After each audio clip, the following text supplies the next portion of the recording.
My heart is pounding. And it legitimately is the worst car to drive, to have, and to be safe for the third time this week. It slammed on my brakes for me, flinging me forward, making this awful noise as it applied the brake when nothing was there. Nothing.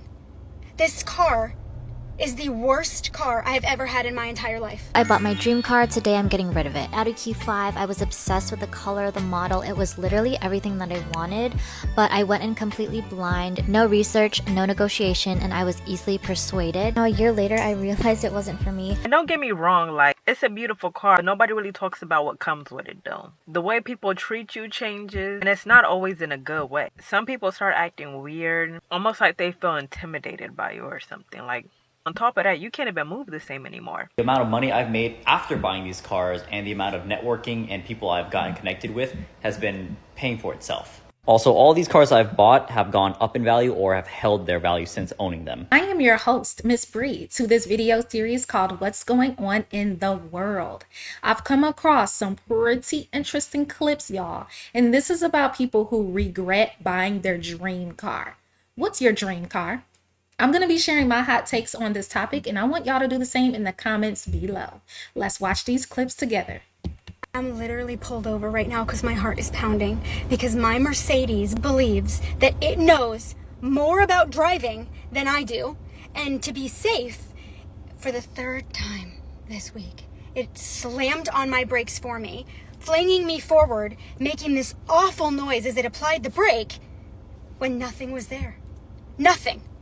This car is the worst car I have ever had in my entire life. The worst car I've ever had. Brand new Mercedes.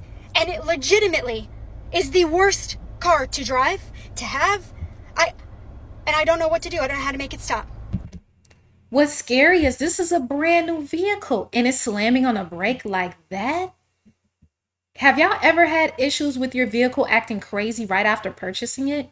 Part of me wonders if there's some type of recall going on, because nowadays it seems like every car manufacturer has a major recall. It's as if they want us to keep buying vehicles, y'all. It's as if they hypothetically don't want our cars to last as long as they should. I'm even hearing, little sprinkles of conspiracies about them watering down the fuel so that way your car will actually die out and you have to buy a new one. I'm not sure if that's true or not. And that's a whole side conversation. But in this instance, her car should not be braking uncontrollably, especially what if she was on the highway?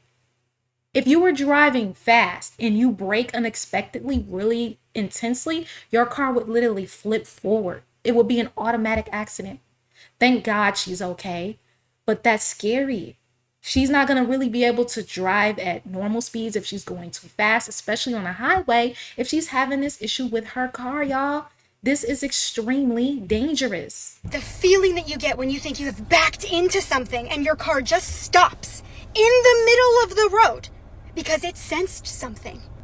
I don't know. I just want them to take it away, and I want to own this was my dream car. My dream car was a Mercedes-Benz. And I got my Mercedes last year. I bought it brand new. And that's what makes it so terrible, is this was her dream car, y'all. You work hard to achieve your dreams. You strategize, sacrifice, plan, put in the extra hours and time, research to get what you want to have. And this is the experience. Let me know. Have y'all had any issues with your Mercedes vehicle? Specifically, she owns a Mercedes-Benz. She's like, get this car out of my hands. I don't even want it anymore. The scary thing is that she might have to literally get another vehicle that she probably is going to struggle when it comes to being able to transfer that loan to another, depending on the reasons why she wants to trade it in. They might put the blame all on her and say, oh, it's your fault because of this, and that. Because a lot of times these companies try to get out of doing the right thing and place the blame on you. I hope things work out for her, y'all. I hope she's able to get another vehicle and not have to worry about this ever again. But man, I would be so upset if I got my dream car and that was the experience. Outright. So proud of myself. I hate that it makes driving awful just to want someone to give me back my old car or any other car that isn't going to traumatize me. If anyone has any advice, let me know. I'm sure this must be a feature I can turn off, but seeing as how I can't plug in my phone and make that work because it never says it's connected, every time I say, hello Mercedes, it talks and then says it cannot do the function. And it says it could self-park. Do you know where it self-parks? I'm sorry, can you say that again, please? No, I'm not going to say anything because you won't do it. The only place it'll self-park is in the middle of the road. I am so over it at this point. That's just my public service announcement. Year ago, I bought my dream car. Today, I'm getting rid of it. Audi Q5, I was obsessed with the color, the model. It was literally everything that I wanted, but I went in completely blind. No research, no negotiation, and I was easily persuaded. Now, a year later, I realized it wasn't for me. I want to move into a more practical lifestyle now. I was so grateful that I was able to purchase this car, but now I want to make sure that I get the car that I really need. This is also your sign to go into a dealership prepared or bring your parents to help you negotiate. The biggest flaw when it comes to buying anything is not realizing that everything is negotiable. Now, if there's a fixed price, like going to buy your groceries, that's understandable. But when you're going to buy something, especially a big purchase like a car, like a house, you negotiate. Everything is negotiable. Going in blindly as a woman into a dealership, woo, girl, you were in shark-infested waters.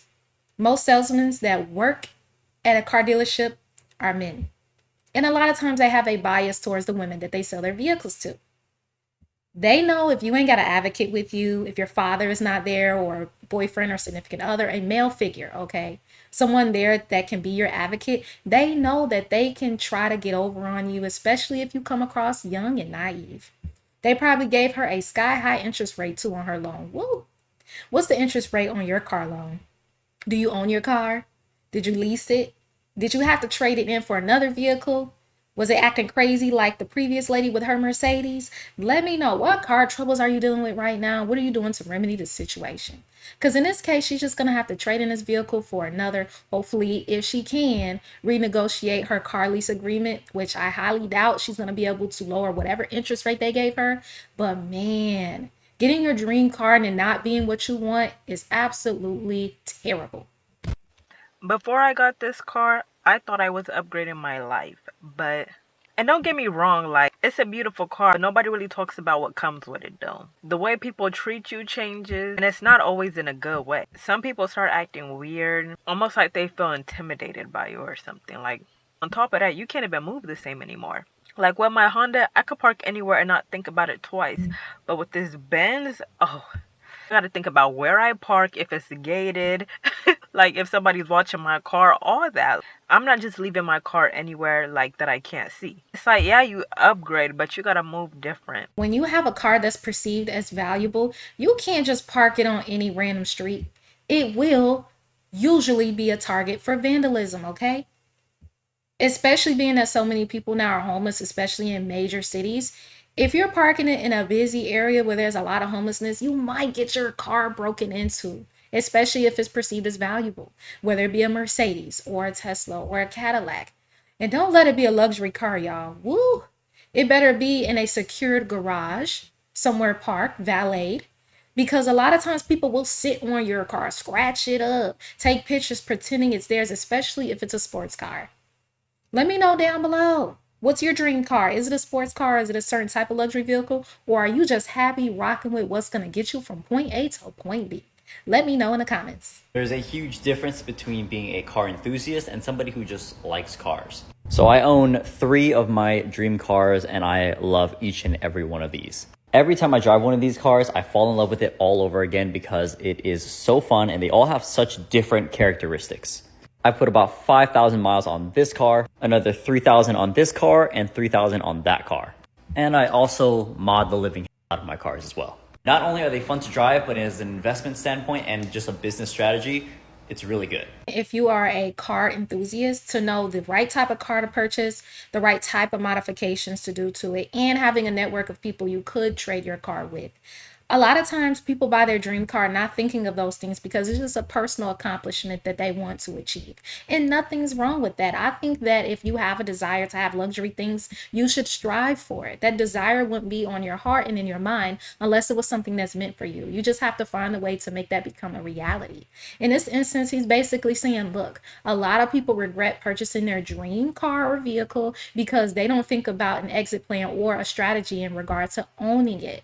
Like, he's not just owning it just because it's nice to have. He wants to make sure that he buys something that can retain its value over time. The amount of money I've made after buying these cars and the amount of networking and people I've gotten connected with has been paying for itself. Also, all these cars I've bought have gone up in value or have held their value since owning them. So if you want a car to really be worth buying, you need to make sure, number one, you actually love cars and driving cars. Number two, you pick car models that hold their value very well and are special cars. And number three, you make use out of it. This means actually driving them, enjoying them, and using them to connect with other successful people.